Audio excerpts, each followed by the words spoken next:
What happens when even someone as beloved and respected as Michael B. Jordan encounters racism in spaces designed to celebrate excellence? Last night's premiere of Creed III, a movie directed by and starring Michael himself, took an unexpected turn when subtle acts of prejudice transformed an evening of triumph into a poignant moment of reflection. Stay tuned as we unravel how Michael handled the situation with dignity and strength, igniting conversations that extend far beyond the red carpet. And before we dive into this gripping story, don't forget to like, subscribe, and hit the bell icon so you never miss the stories that challenge norms and inspire change. The atmosphere outside the Dolby Theatre in Los Angeles was electric. The premiere of Creed III marked not just a continuation of a beloved franchise, but a milestone for Michael B. Jordan as a filmmaker.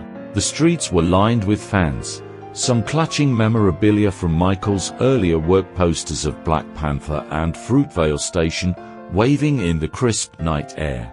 As his car pulled up, Michael stepped out, his polished black loafers hitting the red carpet with quiet confidence. The cameras went wild, capturing every angle of his custom suit, sharp, understated, and effortlessly elegant. Michael waved at the crowd, his megawatt smiles radiating gratitude and humility. But as he walked the carpet, pausing for interviews and taking selfies with fans, he couldn't help but feel the weight of the moment. This wasn't just about a movie, it was about representation, about rewriting narratives in an industry that often resists change. Inside the venue, the grandeur was overwhelming. Crystal chandeliers cast golden light over intricately decorated tables, and a live string quartet performed renditions of cinematic scores. Michael joined his castmates and closest friends at a table near the center of the room. The night should have been perfect. The waiter approached, his professionalism evident, but laced with an unmistakable edge of discomfort. "What can I get you this evening, sir?" the waiter asked, his tone overly formal in a way that suggested unfamiliarity rather than politeness. Michael ordered confidently, "I'll have the roasted lamb with truffle risotto."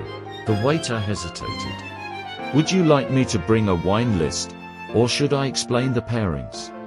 Michael smiled, the kind of smile that masks 1,000 unspoken thoughts. "No need. A Chateau Margaux 2010 will be just fine for the table." The waiter's eyebrows raised slightly, but he nodded and left. Michael's friend Brian leaned in. "Man, they're still not used to us being here, huh?" Michael chuckled softly, though his eyes betrayed a flicker of irritation. "Let them adjust, we're not going anywhere." As the evening unfolded, the waiter's behavior became more conspicuous. Orders were delayed, water glasses went unfilled. At first, Michael tried to brush it off, perhaps it was a busy night. But then he noticed the couple at the next table, who had arrived much later, being served their entrees promptly. His castmates began to notice too, their side glances and murmurs confirming what Michael already suspected. "Hey, mate, you good?" asked Tessa Thompson, her voice low but concerned. Michael nodded. "Yeah, just the same old story. Different venue." The discomfort was compounded by a conversation at a nearby table. A man in an expensive suit, his voice just loud enough to be heard, leaned back in his chair. "You know, it's not enough to have talent," the man said, swirling his wine theatrically. "You need to belong, and some people just don't, no matter how hard they try." Michael froze, his ears attuned to every word. The man's companion giggled nervously, clearly unsure whether to agree or deflect. But the man continued, "Hollywood loves a rags-to-riches story. They think it's inspiring. But let's be honest, money doesn't buy culture. You can't teach someone to fit in." Michael took a deep breath, his jaw tightening. He glanced at Brian, who was already shaking his head, ready to confront the man. "Not yet," Michael said quietly, placing a hand on Brian's arm. But as the man's remarks grew louder, Michael knew he couldn't stay silent. He placed his napkin deliberately on the table and stood. The room seemed to hold its breath as his towering frame drew every eye. He walked over to the man's table, his movements calm but purposeful. "Excuse me," Michael said, his voice steady but carrying an unmistakable edge. "Is there something you'd like to share with me directly?" The man looked up, clearly caught off guard. "Oh, I was just making a general observation," he stammered, his bravado faltering. Michael tilted his head, his expression unyielding. "A general observation, that's interesting. Because it sounded more like a specific insult. But maybe I misunderstood." The man shifted uncomfortably in his chair. "I didn't mean anything by it, just a bit of fun." Michael leaned in slightly, his voice lowering, but gaining intensity. "Fun at someone else's expense isn't fun, it's ignorance. And it's not the first time I've dealt with it. Won't be the last either. But let me make one thing clear. I'm here because I earned it. And the world you're clinging to, it's already gone." The man's face reddened as the room remained silent, all eyes fixed on Michael. "Enjoy your evening," Michael said, turning and walking back to his table. Minutes later, the restaurant manager arrived, his face a mask of regret.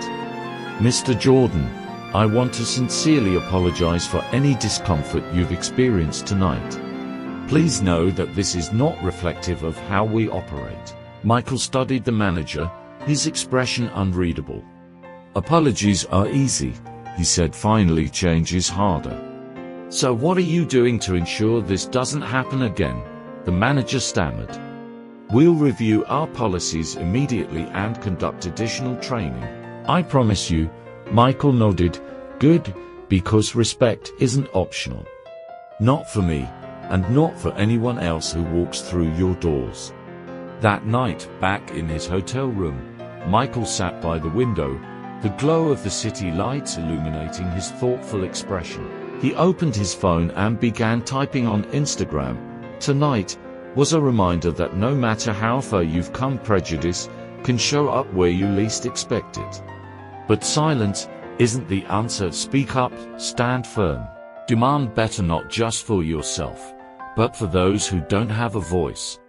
Change starts here. The post went live and immediately began gaining traction. Comments flooded in, some sharing similar stories, others thanking Michael for his courage. By the next morning, the incident had gone viral. Headlines read, "Michael B. Jordan confronts racism with grace and strength," and a powerful reminder of why representation matters.